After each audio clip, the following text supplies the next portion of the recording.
pieces of this system already exist.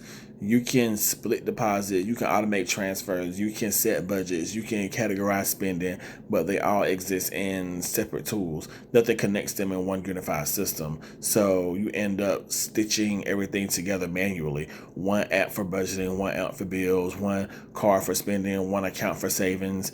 None of them communicate as one structure. So the real problem isn't technology, it's missing integration. And that brings us to closer to the core idea, which I'm trying to get at. So the card itself. Let's talk about the actual interface, the card.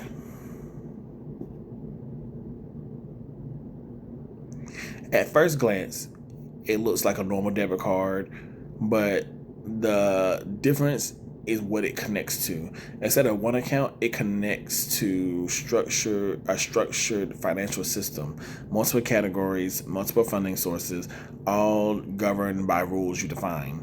When you use the card, it doesn't just pull from one balance.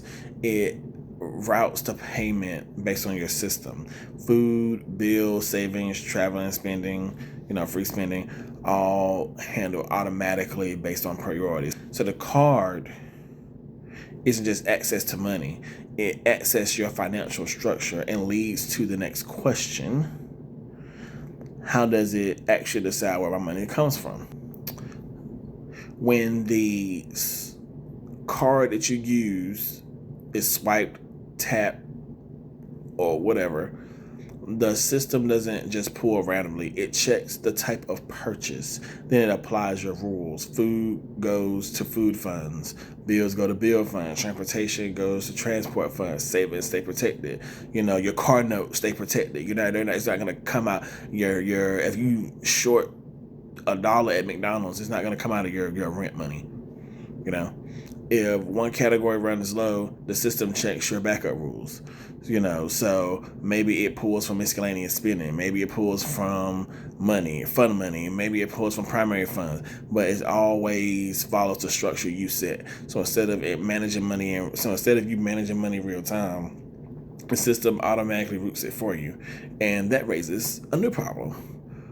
What happens when my money actually runs low?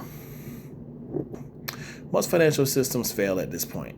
They don't adapt, they just decline transactions. But if the system adjusted instead, if the money is low, it shifts from non-essential categories. So if your bills are tight, it protects them first and adjusts everything else. The system doesn't create more money, it reallocates pressure intelligently. So essential categories stay protected, flexible categories absorb change first. So instead of failure, you get controlled adjustment, and that becomes even more important during emergencies.